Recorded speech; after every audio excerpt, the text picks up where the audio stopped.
வணக்கம் தலைமைகளே. நம்ம எல்லாருமே இளைநிலா பொழிகிறது பாட்டு கேட்டிருப்போம். பயணங்கள் முடிவதில்லை என்ற பாட்டுல எல்லாருக்கும் தெரியும் ஒரு புகழ்பெற்ற பாட்டு, ஹிட்டான பாட்டு. ஓகே, ஆனால் உலக இசை வரலாற்றில், இந்திய இசை வரலாறுல உலக இசை வரலாற்றில் இந்த பாட்டுக்கு கொடுக்கப்பட்ட கிட்டார் நோட்ஸ் போல இது வரைக்கும் கொடுக்கப்படல. இந்த பாட்டோட கிட்டார் வாசித்த மாதிரி இன்னைக்கு வரைக்குமே யாராலையுமே வாசிக்க முடியாது. அதாவது வெள்ளக்காரங்க கூட வந்தாலும் வாசிக்க முடியாது. இது அக்வாஸ்டிக் கிட்டார்ல வாசுது. அக்வாஸ்டிக் கிட்டார் அப்படின்னாங்க இது கரெக்ட்ல இல்லை, முழுக்க முழுக்க மேனுவலா வாசிக்கணும். அந்த கிட்டார்ல எந்த பிளக் பண்ண முடியாது, வந்து ஒயர்லாம் கொண்டு பிளக் பண்ண முடியாது, ஒரிஜினலா வாசிக்கணும். ஒருவேளை சத்தம் பத்தல அப்படின்னா அந்த கிட்டாருக்கு முன்னால மைக் வச்சுக்குவாங்க. அதுதான் அக்வாஸ்டிக் கிட்டார். இது எத்தனையோ நீங்க வெளிநாட்டுல பார்த்து எத்தனையோ பேண்ட் இருக்கு, எலக்ட்ரிக் கிட்டார் வச்சு ரொம்ப ராக்கா வாசிப்பாங்க. ஆனால் இப்படி ஒரு அக்வாஸ்டிக் கிட்டார் வச்சு இவ்வளோ இனிமையான, அதே சமயத்தில் இவ்வளோ கடுமையான இசை நோட்ஸை யாருமே கிட்டார் கொடுத்ததில்லை. இசைஞானி இது 10ஓட 11 பண்ணார். நம்முடைய தமிழர், சக தமிழர் ஒரு உலக சாதனை நிகழ்த்தி இருக்காருன்னா யாருக்குமே தெரியுமான்னு தெரியவே தெரியாது. வெள்ளக்காரங்களை தூக்கி வச்சு கொண்டாடுவோம், நார்த் இந்தியன் தூக்கி வச்சு கொண்டாடுவோம். நம்ம சக தமிழர் ஒரு உலக வரலாற்றில் ஒரு இசை புரட்சி பண்ணியிருக்காருன்னா கண்டிப்பா இந்த டீடைல்ஸ்லாம் தெரியாது யாருக்குமே. இந்த பாட்டை ஒரிஜினலா வாசித்தவர் சந்திரசேகர் அவர். இசைஞானிக்கு வந்து கிட்டார் வாசிக்க வேற ஆள் இருப்பாங்க. இது ஒரு சிறப்பான பாட்டு அப்படிங்கிறனால சந்திரசேகர் ஸ்பெஷலா வாசிக்க வச்சாரு.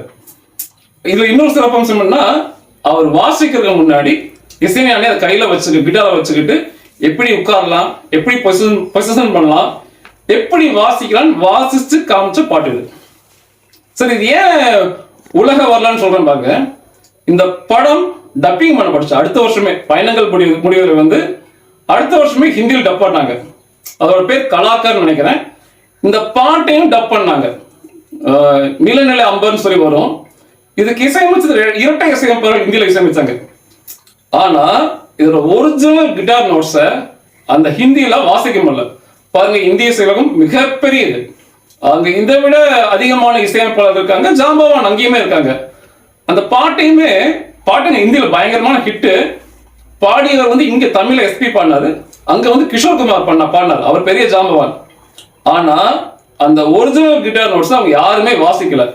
அதுக்கு பதிலா வேற எதையோ வாசிச்சிருப்பாங்க.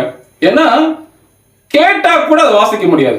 பாருங்க, ஏற்கனவே இசைஞானி கொடுத்துட்டாரு, அதை கேட்டா கூட இன்னைக்கும் கூட அந்த பாட்டை வாசிக்க முடியாது. அப்பேற்பட்ட புகழ்பெற்ற பாட்டு. இன்னைக்குமே நீங்க மேடை கச்சேரியில பாட்டு பாத்தீங்கன்னா ஒன்னா அதை வந்து கீபோர்ட்ல வாசிச்சு காட்டுவாங்க, இல்ல எலக்ட்ரிக் கிட்டார்ல போட்டு வாசிச்சு காட்டுவாங்க. ஒரிஜினல் அக்வாஸ்டிக் கிட்டார்ல யாராலும் இப்போ வரைக்கும் அதை வாசிக்க முடியாது. நான் வெள்ளக்காரங்க கூட நிறைய பேர் பார்த்திருக்கேன். அவங்களாம் இங்க வந்து இந்த பாட்டை வாசிச்சிருக்காங்க, சுத்தமா வாசிச்சதே கிடையாது. ஆனா நம்ம தமிழன், சக தமிழன் இவ்வளோ செஞ்சிருக்காரு, நம்ம அதை கண்டுக்கவே மாட்டோம், பிறரை புகழவே வைப்போம். அதனாலதான் வெளிநாட்டுக்காரங்க நம்ம மேல ஆதிக்கம் செலுத்துவாங்க. எப்படி ஆதிக்கம் செலுத்துவாங்க பாருங்க.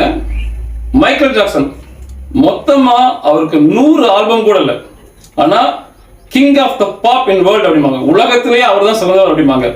100 ஆல்பம் கூட அவர்கிட்ட இல்லை. அவர் ஒரு தடவை மேடை கச்சேரி பண்றதுக்கு இந்தியா வந்தாரு. ரொம்ப ரொம்ப வருத்தமான விஷயம். இந்தியா வந்தாரு, அவரோட எல்லா பொருளையும் கப்பல்ல கொண்டு வந்தாங்க அவர் மேடை கச்சேரி பண்றதுக்கு. ஓகே, ஆனா அவர் வரும்போது அவர் பயன்படுத்துற டாய்லெட்டை கப்பல்ல கொண்டு வந்தார். பாருங்க, இந்தியா எவ்வளவு பெரிய நாடு, இங்க டாய்லெட் இல்லையா? ஒருவேளை புது டாய்லெட் வேணா கூட நம்ம கட்டி கொடுத்துருப்போம். ஆனா இந்த இவ்வளவு பெரிய தேசத்துக்கு வரும்போது டாய்லெட்டை கொண்டு வராருன்னா எவ்வளவு எகத்தாலம் பாருங்க. ஏன் அப்படின்னா நம்ம தமிழன் செஞ்ச உலக சாதனையை பாராட்ட மாட்டோம். 1000 படம் தாண்டி இசையமைச்சிட்டாரு, 6000 பாட்டு தாண்டி போயிடுச்சு, 3000 மைனர் ரீரெக்கார்டிங் தாண்டி போயிடுச்சு, என்னென்னமோ சாதனை பண்ணிட்டாரு. இப்போ வரைக்கும் மைக்கேல் ஜாக்சன் இணையான புகழ் கொடுத்தோம்னா கிடையவே கிடையாது. நம்ம அப்படி நம்ம சக தமிழர் செய்யாதனாலதான் ஒரு 100 ஆல்பம் கூட கொடுக்காத ஒரு இசையமைப்பாளர் மைக்கேல் ஜாக்சன் டாய்லெட்டை கொண்டு வர்றாரு இந்தியாவுக்கு. வேதனையான விஷயங்க. எப்பவுமே நம்ம மக்களை, நம்ம தமிழக புகழணும், அவங்களுடைய புகழை அறிஞ்சுக்கணும். அதே மாதிரி இன்னொரு இசையமைப்பாளர் யானிங்கிறாங்க, யானி கிரேக்க நாட்டு இசையமைப்பாளர். அவரு 10 ஆல்பம் கூட இல்லை. அவர் இந்தியா வரும்போது உலகம் பூரா டூர் பண்ணுவாரு. உலக அதிசயங்கள் கிட்ட வச்சுதான் இசையமைப்பார், அதாவது இசை கச்சேரி நடத்துவார். இந்தியா வந்தப்ப கூட பாத்தீங்கன்னா தாஜ்மஹால் கிட்ட நின்றுதான் நான் இசை கச்சேரி நடத்தும் பிடிவாதம் பிடிச்சாரு. முடியாதுன்னு சொன்னாங்க, கோர்ட்ல கூட கேஸ் ஆச்சு. ஆனா ஜெயிச்சு தாஜ்மஹால் கிட்ட வச்சுதான் இசை கச்சேரி நடத்தினாரு. 10 ஆல்பம் கூட இல்லை. ஆனா அவங்க எல்லாம் அவ்வளோ திமிரா காட்டுறாங்க, அவ்வளோ இது பண்றாங்க. ஆனா நம்மளுடைய சக தமிழர் நம்மோடு இருக்கவர் இப்படி ஏகப்பட்ட உலக சாதனை அவர் பாட்டுல பண்ணியிருக்காரு. இந்த அளவுக்கு ஒரு சாதனை பண்ணியிருக்காரு. நம்ம தெரிஞ்சு வச்சிருப்போமா தெரியல.